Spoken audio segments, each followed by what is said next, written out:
Hey, what's up YouTube? It's Morn here, and I'm here with another video for you guys today. Second video I'm going to be uploading tonight. Today I've got the Red Pyramid again. This is chapter 15 of the Red Pyramid. We've gotten pretty far into it. I'm going to be, I'm trying, I know, I'm sorry, I said multiple times, I'm trying to get the books out or whatever. Just been trying to find time, so this is, I think, my second? Yeah, something like that. Second in the past 2 weeks. Second time that I've uploaded a reading, me reading a book in the past 2 weeks. So, it's definitely a lot more than what I've been doing. Yeah, anyway, so this is chapter 15. Chapter 15, A Godly Birthday Party. This is narrated by Sadie, who is the, yeah. So, by the way, if you haven't already, heard the rest of this book, please go over to my, the Kane Chronicles, The Red Pyramid. Go over to the playlist titled The Red Pyramid, and watch the first few of those. That way you know what's going on. So, usually it's one chapter every video, sometimes two. Kind of depends on how much time. Anyways, I gotta read. Here we go. They took Carter to a different dormitory, so I don't know how he slept, but I couldn't get a wink. Would have been hard enough with Zaya's comments about passing our tests or dying, but the girls' dormitory just wasn't as posh as Amos's mansion. The stone walls sweated moisture. Creepy pictures of Egyptian monsters danced across the ceiling in the torchlight. I got a floating cot to sleep in, and the girls in training, initiates, Zaya had called them, were much younger than me, so when the old door matron told them to go to sleep straight away, they actually obeyed. The matron waved her hand and the torches went out. She shut the door behind her, and I could hear the sound of locks clicking. Lovely, imprisoned in a nursery school dungeon. I stared into the dark until I heard the other girls snoring. A single thought kept bothering me, an urge I just couldn't shake. Finally, I crept out of bed and tugged on my boots. Felt my way to the door and tugged at the handle, locked as I had suspected. Was tempted to kick it till I remembered what Zaya had done in the Cairo airport broom closet. I pressed my palm against the door and whispered, "Sahad." Locks clicked. The door swung open. Any trick. Outside, the corridors were dark and empty. Apparently, there wasn't much nightlife in the first gnome. I sneaked through the city, back the way we'd come, and saw nothing but an occasional cobra slithering across the floor. After the last couple of days, that didn't even faze me. Thought about trying to find Carter, but I wasn't sure where they'd taken him, and honestly, I wanted to do this on my own. After our last argument in New York, I wasn't sure how I felt about my brother. The idea that he could be jealous of my life while he got to travel around the world with Dad? Please. He had the nerve to call my life normal? Alright, I had a few mates at school like Liz and Emma, but my life was hardly easy. Carter made a social faux pas or met people he didn't like, he could just move on. I had to stay put. I couldn't answer simple questions like, where are your parents? Or, what does your family do? Or even, where are you from? I was always without exposing just how odd my situation was always the different girl, the mixed race girl, the American who wasn't American, the girl whose mother had died, the girl with the absent father, the girl who made trouble in class, and the girl who couldn't concentrate on her lessons. After a while, one learns that blending in simply doesn't work. If people are going to single me out, I might as well give them something to stare at. Red stripes in my hair? Why not? Combat boots with a school uniform? Absolutely. Headmaster says, "I'll have to call your parents, young lady." I say, "Good luck." Carter didn't know anything about my life. But enough of that. Point was, I decided to do this particular bit of exploring alone, and after a few wrong turns, I found my way back to the Hall of Ages. What was I up to, you may ask? Certainly didn't want to meet Monsieur Evil again, or creepy old Lord Salamander, but I did want to see those images. Memories, Zaya had called them. I pushed open the bronze doors. Inside, the hall seemed deserted. No balls of fire floated around the ceiling, no glowing hieroglyphs, but images still shimmered between the columns, washing the hall with strange, multicolored light. Took a few nervous steps. I wanted another look at the age of the gods. On our first trip through the hall, something about those images had shaken me. I knew Carter thought I'd gone into a dangerous trance, and Josiah had warned that the scenes would melt my brain, but I had a feeling she was just trying to scare me off. I felt a connection to those images, like there was an answer within, a vital piece of information that I needed. Stepped off the carpet and approached the curtain of golden light.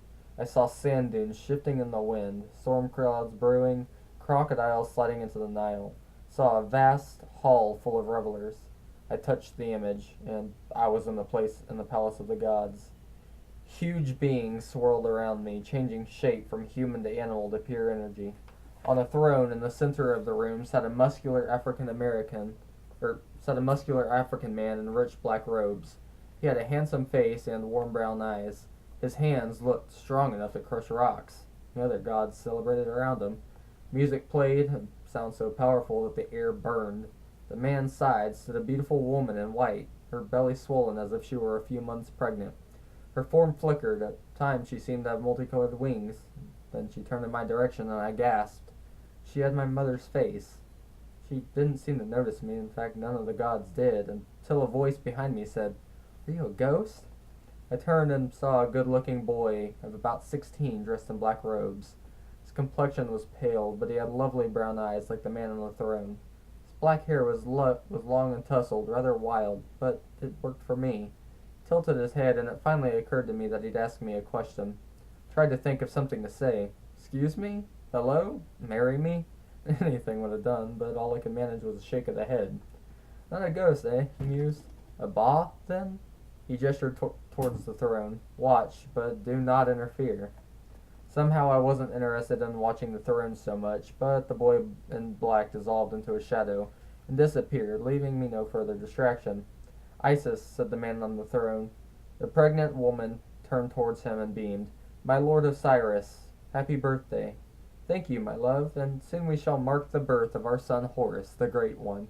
His new incarnation shall be his greatest yet, and he shall bring peace and prosperity to the world." Isis took her husband's hand. Music kept playing around them, God celebrating, the very air swirling in a dance of creation. Suddenly the palace doors blew open. A hot wind made the torches sputter. A man strode into the hall. He was tall and strong, almost a twin to Osiris, but with dark red skin, blood-colored robes, and a pointed beard. He looked human, except when he smiled. Then his teeth turned to fangs. His face flickered, sometimes human, sometimes strangely wolf-like. I had to stifle a scream because I'd seen that wolfish face before.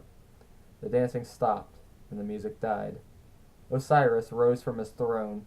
"Set," he said in a dangerous tone, "why have you come?" Set laughed, and the tension in the room broke. Despite his cruel eyes, he had a wonderful laugh. Nothing like the screeching he'd done at the British Museum. It was carefree and friendly, as if he couldn't possibly mean any harm. "I come to celebrate my brother's birthday, of course," he exclaimed. "And I bring entertainment." He gestured behind him. 4 huge men with the heads of wolves marched into the room, carrying a jewel-encrusted golden coffin. My heart began to race. It was the same box Set had used to imprison my dad at the British Museum. "No!" I wanted to scream. "Don't trust him!" But the assembled gods oohed and awed, admiring the box, which was painted with the gold and red hieroglyphs, trimmed with jade and opals. The wolf man set down the box, and I saw it had no lid. The interior was lined with black linen. This sleeping casket, Set announced, was made by my finest craftsmen, using the most expensive materials. Its value is beyond measure. The God who lies within, even for a night, will see his powers increase tenfold. His wisdom will never falter, his strength will never fail. It is a gift. He smiled slyly at Osiris, for the one and only God who fits within perfectly. Wouldn't have queued up first, but the gods surged forward. They pushed each other out of the way to get at the golden coffin. Some climbed in, but were too short. Others were much too big. Even when they tried to change their shapes, the gods had no luck, as if the magic of the box were thwarting them. No one fit exactly.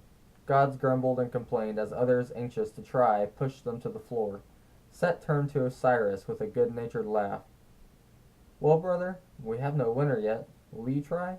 Only the best of the gods can succeed." Osiris's eyes gleamed. Apparently he wasn't the god of brains, because he seemed completely taken in by the box's beauty. All the other gods looked at him expectantly, and I could see what he was thinking. If he fit in the box, what a brilliant birthday present. And Set, his wicked brother, would have to admit that he was the rightful king of the gods. Only Isis seemed troubled. She laid her hand on her husband's shoulder. My lord, do not. Set does not bring presents. I'm offended. Set sounded genuinely hurt. Can I not celebrate my brother's birthday? Are we so estranged that I cannot even apologize to the king? He rose from his throne. Gods applauded him as he approached the box. All hail Osiris, Set cried. The king of the gods lowered himself into the box. When he glanced in my direction, just for a moment, he had my father's face. No, I thought, don't do it. But Osiris lay down, and the coffin fit him exactly. A cheer went up from the gods, but before Osiris could rise, Set clapped his hands. A golden lid materialized above the box and slammed down on top of it. Osiris shouted in rage, but his cries were muffled. Golden latches fastened around the lid.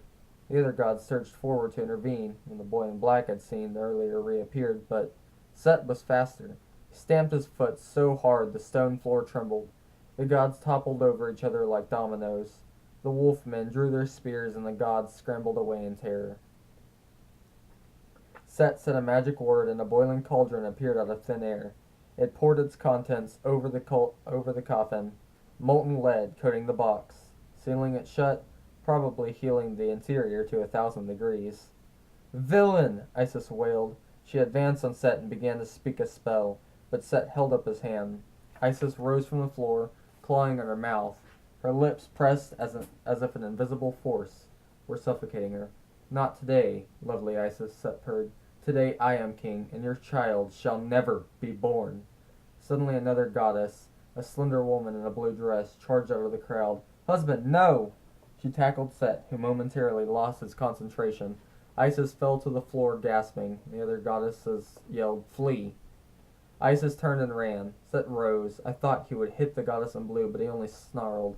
Foolish wife, whose side are you on? He stamped his foot again, and the golden coffin sank into the floor. Set raced after Isis. At the edge of the palace, Isis turned into a small bird of prey and soared into the air. Set sprouted demon wings and launched himself in pursuit. And suddenly I was the bird. I was Isis flying desperately over the Nile. I could sense Set behind me, closing. You must escape, the voice of Isis said in my mind. Avenge Osiris, crown Horus king. Just when I thought my heart would burst, I felt a hand on my shoulder. The images evaporated. The old master Iskandar, stood next to me, his face pinched with concern. Glowing hieroglyphs danced around him. Forgive the interruption, he said in perfect English, but you were almost dead. Soon my knees turned to water and I lost consciousness.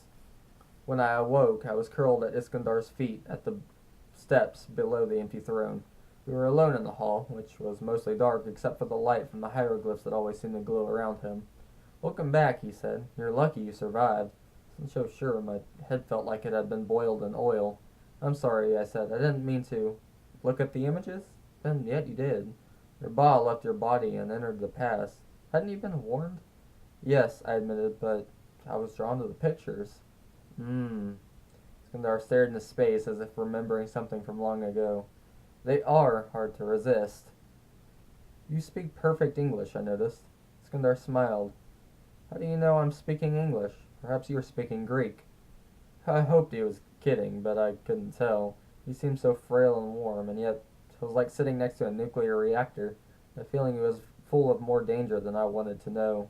You're not really that old, are you? I asked. I mean, old enough to remember Ptolemaic times. I am exactly that old, my dear. I was born in the reign of Cleopatra.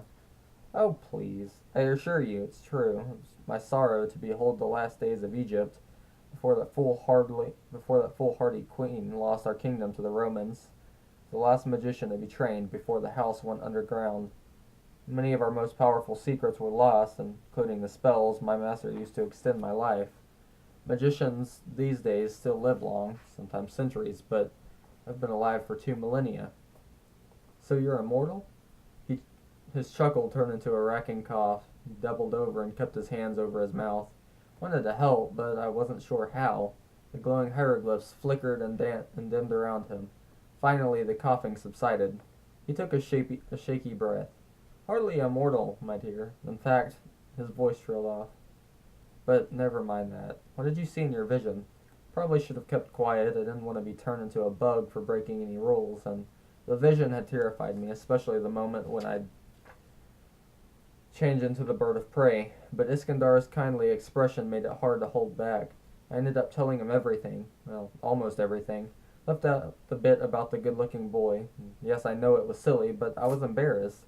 I reckon that part could have been my own crazed imagination at work, as ancient Egyptian gods could not have been that gorgeous. Iskandar sat for a moment, tapping his staff against the steps. You saw a very old event, Sadie, Set taking the throne of Egypt by force. He hid Osiris's coffin, you know, and Isis searched the entire world to find it. So she got him back eventually? Not exactly. Osiris was resurrected, but only in the underworld. He became the king of the dead. When their son Horus grew up, Horus challenged Set for the throne of Egypt and won after many hard battles. That is why Horus was called the Avenger. As I said, an old story, but one that the gods have repeated many times in our history. Repeated? The gods follow patterns. In some ways, they are quite predictable, acting out the same squabbles, the same jealousies down through the ages. Only the settings change and the hosts. There's that word again, hosts. What about the poor woman in the New York Museum who turned into the goddess Serket? In my vision, I said, Isis and Osiris were married. Horus was about to be born as their son, but in another story Carter told me, all three of them were siblings, children of the sky goddess. Yes, Iskandar agreed. This can be confusing for those who do not know the nature of the gods. They cannot walk the earth in their pure form, at least not for more than a few moments. They must have hosts. Humans, you mean? Or powerful objects, such as statues, amulets, monuments, certain models of cars, but they prefer human form. You see, gods have great power, but only humans have creativity, the power to change history rather than simply repeat it. Humans can, how do you modern say it, think outside the cup. The box, I suggested. Yes, the combination of human creativity and godly power can be quite formidable. At any rate, when Osiris and Isis first walked the earth, their hosts were brother and sister. But mortal hosts are not permanent. They die and they wear out. Later in history, Osiris and Isis took new forms. Humans who were husband and wife. Horus, who in one lifetime was their brother, was born into a new life as their son. It's confusing, I said, and a little gross. Skandar shrugged. The gods do not think of relationships the way we humans do. Their hosts are merely like changes of clothes. This is why the ancient stories seem so mixed up. Sometimes the gods are described as married or siblings or parent and child, depending on their hosts. The pharaoh himself was called a living god, you know. Egyptologists believe this was just a lot of propaganda, but in fact it was often literally true. The greatest of the pharaohs became hosts for gods, usually Horus. He gave them power and wisdom and let them build Egypt into a mighty empire. But that's good, isn't it? Why is it against the law to host a god? Skandar's face darkened. Gods have different agendas than humans do, Sadie. They can overpower their hosts, literally burn them out. That's why so many hosts die young. Tutankhamun, poor boy, died at 19. Cleopatra was even worse. She tried to host the spirit of Isis without knowing what she was doing, and it shattered her mind. In the old days, the House of Life taught the use of divine magic. Initiates could study the path of Horus, or Isis, or Sekhmet, or any number of gods, learning to channel their powers. We had many more initiates back then. Skandar looked around the empty hall as if imagining it filled with magicians. Some adepts could call upon the gods only from time to time. Others attempted to host their spirits with varying degrees of success. The ultimate goal was to become the eye of the god, a perfect union of two souls, mortal and immortal. Very few achieved this, even among the pharaohs who were born to the task. Many destroyed themselves trying. He turned up his palm, which had the most deeply etched lifeline I'd ever seen. When Egypt finally fell to the Romans, it became clear to us, to me, that mankind, our rulers, even the strongest magicians, no longer had the strength of will to master a god's power. The only ones who could. His voice faltered. What? Nothing, my dear. I talk too much, an old man's weakness. It's the blood of the pharaohs, isn't it? He fixed me in his gaze. His eyes no longer looked milky. They burned with intensity. You are a remarkable young girl. You remind me of your mother. My mouth fell open. You knew her? Of course, she trained here, as did your father. Your mother, well, aside from being a brilliant scientist, she had the gift of divination, one of the most difficult forms of magic, and she was the first in centuries to possess it. Divination? Seeing the future. Tricky business, never perfect, but she saw things that made her seek advice from unconventional places, things that made even this old man question some long-held beliefs.